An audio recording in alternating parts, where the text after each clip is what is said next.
elle intervient sur la relation entre l'homme et l'intelligence artificielle.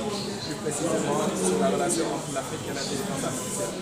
Alors, le sous-titre du livre, c'est l'impératif de succès entre l'Afrique et l'intelligence artificielle. Justement parce qu'il aborde la problématique du l'intelligence artificielle est aujourd'hui incontournable. Peu importe les domaines que l'on connaît, peu importe le secteur que l'on connaît, on ne peut plus faire sans elle. Alors, à cette heure-là, comment est-ce qu'on va faire pour tirer parti de cette nouvelle révolution? C'est ça la vraie problématique que j'essaie d'aborder sur ce sujet. Alors, quel peut être l'apport de cette voilà. Alors, pour moi, l'apport sera multisectoriel, multidimensionnel. Je pense que dans chaque secteur de l'économie, il y a un choix d'avoir. C'est-à-dire dans chaque secteur, il y a un moyen de faire des choses. Et comment est-ce que l'IA peut contribuer? On va prendre le cas de l'agriculture, voir comment l'IA peut aider dans la sélection des semences, dans la prévision des pluies, etc. La pêche, l'économie. Pour moi, dans tous les secteurs, on sera obligé de faire avec l'IA parce que le monde va faire avec et nous, on ne sera pas se permettre de faire ça. En termes de création d'emploi, à part tout ça. Alors, lorsqu'on parle de l'IA, beaucoup de gens parlent de la perte d'emploi parce que beaucoup de métiers peuvent être remplacés par l'IA. Mais justement, on va voir de nouveaux métiers pour moi naître qu'on ne connaît peut-être même pas encore. On voit la naissance, par exemple, d'un métier qui s'appelle le prompt engineer. C'est les gens qui donnent les consignes à l'IA. Donc, le fait même de savoir donner les bonnes consignes à l'IA, c'est un métier qui est en train de naître. Donc, dans chaque révolution, notamment la révolution industrielle, etc., il y a des déplacements de métiers. Les gens quittent un métier pour aller faire un autre métier qui n'existe pas encore. Et je pense qu'on va voir la même chose avec l'intelligence artificielle. Est-ce que vous pensez que nos pays africains sont suffisamment équilibrés pour mettre en place ces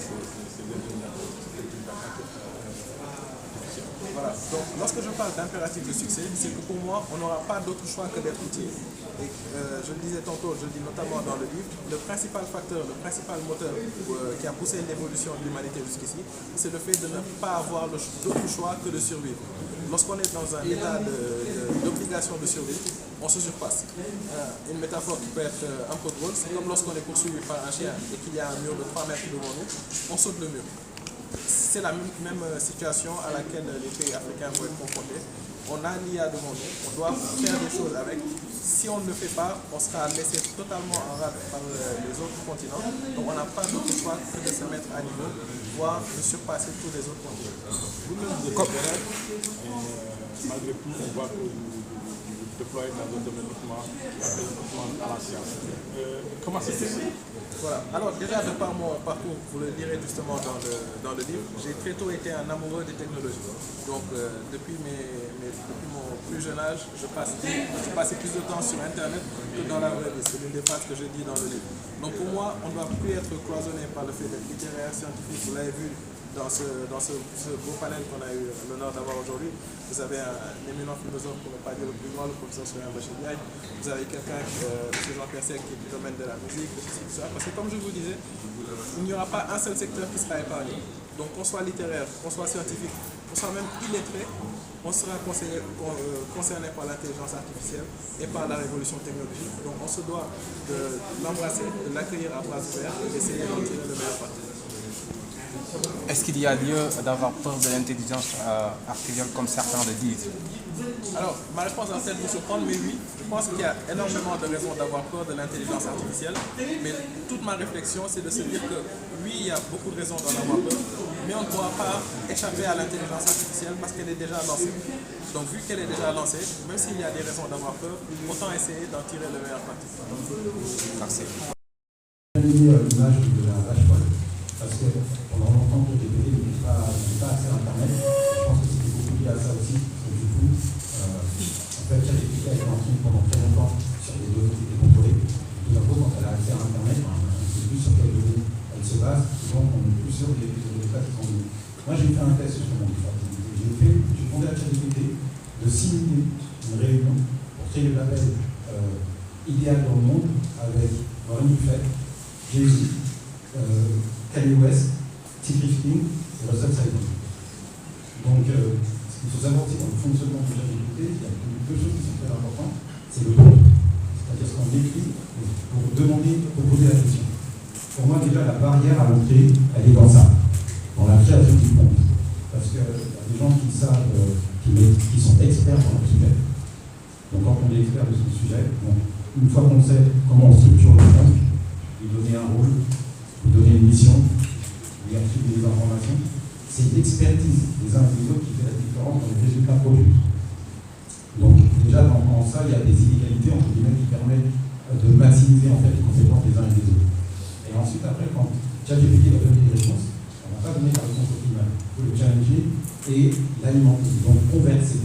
L'aspect conversationnel est très important. Donc ça veut dire qu'on lui dit, on réunit toutes ces personnes qui ont créé le label, on va avoir des qui va dire c'est le marketing qui est plus important, on va dire c'est l'aspect finance qui est plus important, on va avoir Caliwas qui va même la science créative. En fait, je me suis rendu compte que là où c'était beaucoup plus pertinent, c'était sur les appels Warren Buffett, parce que c'est sur des appels quantitaires. Donc, à partir de là, il m'a même créé officiellement des artistes assignés, si des artistes en musique, rock, etc. Des artistes qui étaient déficitaires en fait en termes de revenus, d'autres qui l'étaient en termes de style, etc. Donc on voit bien en fait que même dans cette notion de créativité, il va avoir du mal à capter ce qui est la spécificité du talent. Parce que c'est ça dont on parle en fait.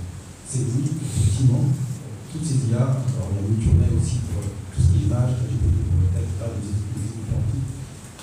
Sur la créativité, c'est d'accord. J'ai moi-même réalisé une pochette avec ChatGPT, une pochette de ChatGPT, pas ChatGPT dans la petite journée. Donc il m'a fait un super tableau, etc. C'est quelque chose que si j'avais pas un graphiste pour le faire, je n'aurais jamais obtenu ce résultat.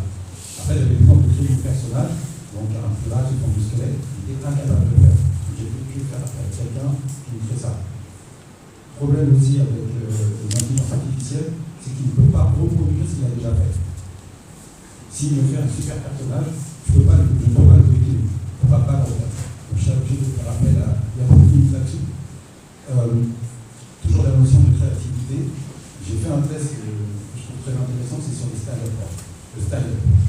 Parce que tout ce qui est stand-up, c'est contre-morale, à contre-courant, etc. Et en fait, comme les intelligences artificielles sont bougées, parce que justement, pour éviter tous les comportements, etc., il est incapable en fait de produire un texte de stand-up de l'activité de Chris Rock, Chris Tucker, etc.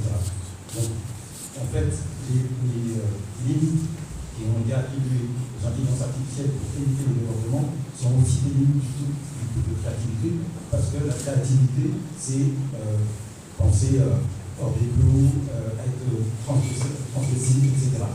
Donc ça aussi, c'est une limite, etc. Donc si cette limite explose, ça veut dire aussi que c'est des risques, et c'est là où on peut s'approcher à quelque chose qui va être intéressant, c'est savoir est-ce que ces intelligences artificielles sont véritablement capables de produire du talent.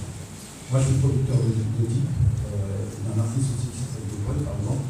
Quand je lui demande d'écrire un truc comme titre, c'est ce que j'avais posté à un moment sur les réseaux sociaux, il est incapable de le faire. Enfin, c'est normal parce que c'est un voleur, c'est spécifique. Mais en tout cas, sur tous les cas que j'ai pu faire, que ce soit en image ou en texte, je n'ai pas vu cette capacité à capter le talent. Il y a quelque chose qui a mis beaucoup de gens, c'est la capacité aux intelligences artificielles de rapper comme Philippe Lamar ou comme Michael Jackson sur la valse par exemple, etc. Ouais, sur les gadgets ça fonctionne, mais je n'ai pas vu de hit et from scratch à partir de l'intelligence artificielle. Donc, les concernés, ce sont les bureaux. Donc, effectivement, ça permet aux bureaux, par exemple, de faire leur prochain album par ChatGPT, mais de prendre un artiste en développement, de créer from scratch, etc. Là-dessus, il n'est pas performant. Donc, et après, sur le petit test là, qui a été fait, effectivement, ce sont des textes génériques. Donc, pour ChatGPT, c'est facile de reproduire ce genre de texte, mais on n'est pas sûr qu'est-ce que le talent, qu'est-ce que l'inspiration. Moi, j'ai des artistes pendant 6 mois, ils ne s'écrivent pas. Et au bout de 6 mois, ils vont écrire un texte incroyable. Ou qui vont dire l'album ne rend pas. Il faut que je modifie certaines choses. Des fois, même si on ne sait pas ce que et puis après, il y a beaucoup de choses en spécifique, que ce soit dans la musique. Alors après, il y a des domaines qui nous concernent directement, comme la peinture, etc. Quoique la peinture, il y a un aspect technique aussi. C'est-à-dire, c'est l'image qu'on reproduit avec des formes, avec des choses. Il y a un côté, je ne vais pas dire mathématique, parce que je n'ai pas envie de dire. En fait, ce qui est très difficile avec l'intelligence artificielle, c'est que ça oppose les différents domaines créatifs. C'est comme si chacun remplit un petit peu son truc. Et puis chez les talents, après, il y a plusieurs talents. Il y a des laborieux, c'est-à-dire des gens qui travaillent beaucoup, qui vont devenir excellents. D'autres qui ont un talent unique. Mais si ils sont par exemple. ChatGPT, pour moi, c'est un peu le côté laborieux. C'est peut-être le talent en moins aussi. Donc, il se rapproche sur des choses qui peuvent nous donner du talent et qui ne sont pas. Je vais m'arrêter là, je pense, parce que sinon, le sujet